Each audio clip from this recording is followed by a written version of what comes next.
بھی ہے اور کچھ پروپیگنڈا بھی ہے. اتنے حالات برے نہیں ہیں جتنا کہ اخباروں میں اور ٹی وی میں ایگزیجریٹ کیا جا رہا ہے. اور یہ ایک میڈیا ہے جو اس کو خراب کر رہا ہے پاکستان کی نظریات کو, سب چیزوں کو. تو میں سمجھتا ہوں کہ اتنے برے حالات نہیں ہیں جتنا کہ یہاں آ کے پتہ چلتا ہے کہ پاکستان کا بہت ہی مشکل حالات میں پاکستان ہے. سچ کوئی ایسے مشکل حالات نہیں ہے, ٹھیک ہے, اللہ کا شکر ہے, یہ سچ ہے. اس سال جتنا تکلیف, جتنے نقصان بجلی نے پاکستان کو دیا گیا اس میں اس سے پہلے کوئی نقصان نہیں ہوا تھا. اور جیسا کہ آپ کے بھی علم میں ہے, سب کے علم میں ہے کہ 24 گھنٹے میں 10 گھنٹے, 8 گھنٹے, 12 گھنٹے لائٹ نہیں تھی, بجلی نہیں تھی, جس سے کافی انڈسٹریز کو نقصان ہوا ہے. اور یہاں تک کہ انڈسٹریز بند بھی ہوئی ہیں. پاکستان کو بدنام کیا گیا ہے. اب آپ نے بات کی ہے سرحد کی, دہشت گردی کی, تو وہاں پہ امن و امان پہلے تھا. یہ کس نے خرابی کی ہے؟ ہم نے نہیں کی, یہ امریکہ نے کی ہے.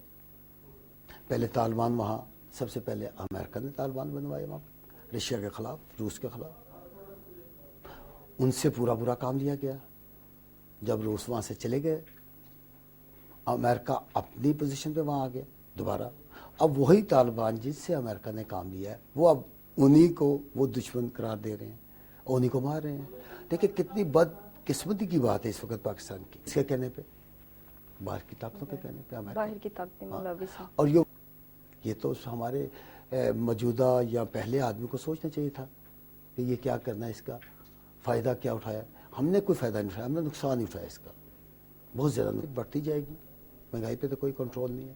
یہاں بھی لنڈن میں بھی آپ دیکھ لیں بہت مہنگائی ہے, یہاں بھی جاب لیس لوگ ہیں, اور پاکستان میں بھی جاب لیس ہیں. اور اس کے لیے تو بہت کام کرنا پڑتا ہے. دیکھیے ہمارے ملک میں ایک چیز, ایک روایت نہیں ہے. میں یہ سمجھتا ہوں کہ وہاں ایک روایت ہونی چاہیے.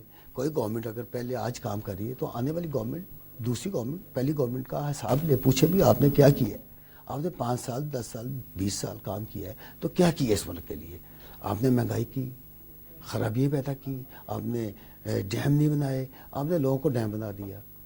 مہنگائی تو نہیں تھی. اب بجلی یا پیٹرول, یہ چاہیے حکومت کو, یہ چاہیے کہ ان کا بندوبست کیا جائے وہاں پہ. تعلیم دی جائے. دیکھیں سب سے زیادہ تو تعلیم پہ توجہ دینی چاہیے ہمیں, ایجوکیشن پہ. اگر جب پڑھے گا کو پڑھائی پہ توجہ دی جائے. وہاں ہاسپٹل نہیں ہے. آپ کہتے ہیں دہشت گرد کیوں پیدا ہوتے جا رہے ہیں, کیوں پاکستان میں یہ خرابی پیدا ہوتی جا رہی ہے. دیکھیے وہاں پہ ان لوگوں کے پاس نہ تو ایجوکیشن ہے, نہ ہاسپٹلس ہے, نہ جابز ہے. تو کیا کریں گے؟ نہ جابز ہے, نہ ہاسپٹلس ہیں, نہ کوئی اور کام کرنے کو. تو ایک ہی کام ہے نا کہ مارے ایک دوسرے کو. تو یہ تو سارے گورنمنٹ کا کام ہے. وہاں انڈسٹریز لگائی جائے, فری آف ٹیکس انڈسٹریز لگائی جائے, جیسے دوسرے ملکوں میں ہوتا ہے. ٹیکس فری انڈسٹری لگائی جائے, ان لوگوں کو کام پہ لگایا جائے, وہاں ہاسپٹل بنائے جائے, اور ان کا حقوق ان کو پورا دیا جائے. ایک سرمایہ کاری کرنی چاہیے, ان کا حق بنتا ہے. پاکستان کے لیے کچھ کام کریں, بنتا ہے ان کا. اب میں بھی پاکستان میں ہوں, میں نے پاکستان میں انڈسٹریز لگائی ہوئی ہے. ہمیں اس نے ہمیں یو کے نے کہا کہ جی آپ یہاں کی وہ لے لیں, نیشنلٹی لے لیں. امریکہ نے کہا, کینیڈا نے کہا. دیکھیں ہم نے نہیں لی نیشنلٹی, کیونکہ ہم اسی ملک کی پیداوار ہے, وہیں جینا ہے, وہیں مرنا ہے, وہیں سے سب کچھ لیا ہے. تو کیوں نہ اسی ملک میں انویسٹ کریں ہم. ان کو بھی چاہیے کہ انویسٹ کریں. یہ پیسہ لے کے باہر جا کے انویسٹ کرتے ہیں, دس از رانگ. میں تو کہوں گا یہ ان کی غلطی ہے. دیکھیں کیوں کرتے ہیں, پہلے تو یہ پوچھا جائے. بات تو آتی کیوں کرتے ہیں, اس کا مطلب کہ انہیں اعتبار نہیں ہے اپنے ملک میں. بالکل. تو یہ چیزیں تو ہیں, بالکل سچ ہے. لیکن اس کے ساتھ ساتھ پھر میں وہ کہوں گا کہ گورنمنٹ کی غلطی ہے اس میں. دیکھیں ایک سمپل سی چیز ہے کہ وہاں مہنگائی آپ نے کہا کیوں ہے. یہاں پہ آپ پہ ٹیکس جو ہے, دیکھیں یہاں بھی مہنگائی تھی. 17.5% وہ تھی جی ٹی ایس یہاں کا نا, ڈیوٹیز تھی ٹیکس کی. انہوں نے دیکھا کہ یہاں پہ ریسیشن ہے, کچھ مہنگائی ہو گئی ہے, تو یہاں انہوں نے 15% کر دیا, ٹیکس کر دیا. ہمارے وہاں نہیں یہ سوچا کسی نے. وہاں مہنگائی ہوئی ہے, انہوں نے اور مہنگا کر دیا, اور ٹیکس لگا دیے, تیل مہنگا کر دیا, پیٹرول مہنگا ہو گیا, بجلی مہنگی ہو گئی. تو پھر تو یہ بھی چاہیے, گورنمنٹ کو چاہیے کہ وہ دیکھے کہ اگر جاب لیس لوگ ہیں, مہنگائی زیادہ ہوتی ہے, تو ٹیکسز کم کرتے ہیں اور کلیکشن زیادہ کریں. کلیکشن ٹھیک کریں ٹیکس کی, نہ کہ آپ چند ایک آدمی سے ٹیکس لیے جا رہے ہیں, باقی کو چھوڑا ہوا ہے. نہیں، یہ تو اب پھر- ٹیکس نیٹ ورک میں لائیں سب کو, بالکل تو ملک کی بہتری تو ہوگی. صحیح. اور دوسری بات میں یہ کہوں گا کہ مہنگائی کے لیے, جیسے کہ آپ کے اس ملک میں اب آپ قرضہ لیتی ہیں یا بینک سے کوئی بھی لیتا ہے قرضہ گھر کے لیے یا بزنس کے لیے, تو 1 یا 2% اس کو انٹرسٹ دینا پڑتا ہے. یار اس ملک میں 15-18% ٹیکس دیتا ہے, وہ دینا پڑتا ہے, انٹرسٹ پہ قرضہ ملتا ہے. جی. اور سیونگ پہ 15% سیونگ پہ دیتے ہیں. یعنی میرے پیسے جتنے بھی ہیں میں بینک میں رکھ دوں تو بزنس سے زیادہ مجھے اس سے فائدہ ہو جائے گا بینک میں رکھنے پہ. صحیح. تو بزنس کیسے چلیں گے؟ بزنس ان کو چاہیے, گورنمنٹ کو چاہیے. آئی ڈونٹ نو کہ کیوں نہیں سمجھتے یہ لوگ. میرے جیسا بندہ یہ بات کر سکتا ہے, تو گورنمنٹ کے پاس تو بہت سارے بندے ہوتے ہیں, بہت سارے ان کے بڑے بڑے اتنے بڑے سارے ان کے دماغ, ان کے ساتھ بہت سارے لوگ ہیں. ان کو کیوں نہیں کوئی مشورہ دیتا کہ آپ یہ بینک انٹرسٹ ریٹ جو لیتے ہیں اس کو کم کریں, کم کریں. کیونکہ لوگ کرتے ہیں بہت پیار پاکستان کرتے ہیں. مجھے دیکھا, یہاں کے دیکھا, جی. باہر بھی دیکھا ہے, بہت پیار کرتے ہیں. ان کے پاس جو کچھ ہے وہ پاکستان میں دینا چاہتے ہیں, جی. لیکن وہاں پہ حالات ٹھیک ہو جائیں. جی. یہ تو پھر گورنمنٹ کا کام نا, حالات بالکل. ٹھیک کرنا. صحیح بات ہے. انہوں نے صحیح کہا. پروفیسر صاحب آپ- بزنس کا بہت زیادہ اثر ہوا ہے اور بے روزگاری بڑھی ہے وہاں پہ, سب چیز مہنگی ہو گئی ہے. اور مزے کی بات ہے مسکان کہ یہ اب پیسہ لیتے ہیں, یہ مانگتے ہیں, قرضے مانگتے ہیں, منتیں کرتے ہیں لوگ کے جا کے باہر امریکہ کی. اب مجھے بتائیں, ریسنٹلی کچھ مہینے پہلے ہمارے سب سے بڑے وہاں کے بندے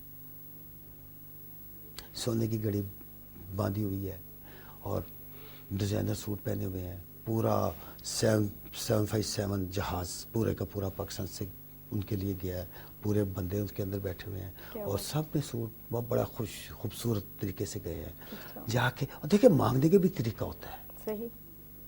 میں سوٹ بوٹ پہن کے اس طرح آپ سے آگے کہوں گا جی میری مدد کریں, 2 روپے مجھے دے, یاد رکھی. بالکل. شروع کیا جس نے سب سے پہلے کام کہ ماشاءاللہ. کیا ہوتا ہے, فریج کیا ہوتا ہے, فریزر کیا ہوتے ہیں, ایئر کنڈیشنر کیا ہوتے ہیں, یہ بتایا ہم نے سب کچھ پاکستان کو یہ دیا. اور اللہ کا شکر ہے کہ یہ انڈسٹریز ہم نے خود اپنے ریسورسز سے آپ نے لگائی. یہ اتنی بڑی انڈسٹری نہیں تھی. آہستہ آہستہ 1 سے 2 3 4 5 کئی سال لگے اس کو اس مقام پہ لاتے ہوئے. اور میں سمجھتا ہوں کہ اس میں سب سے زیادہ جو ایمانداری اس میں زیادہ تھی, ایمانداری تھی اور ایک ملک سے پیار تھا.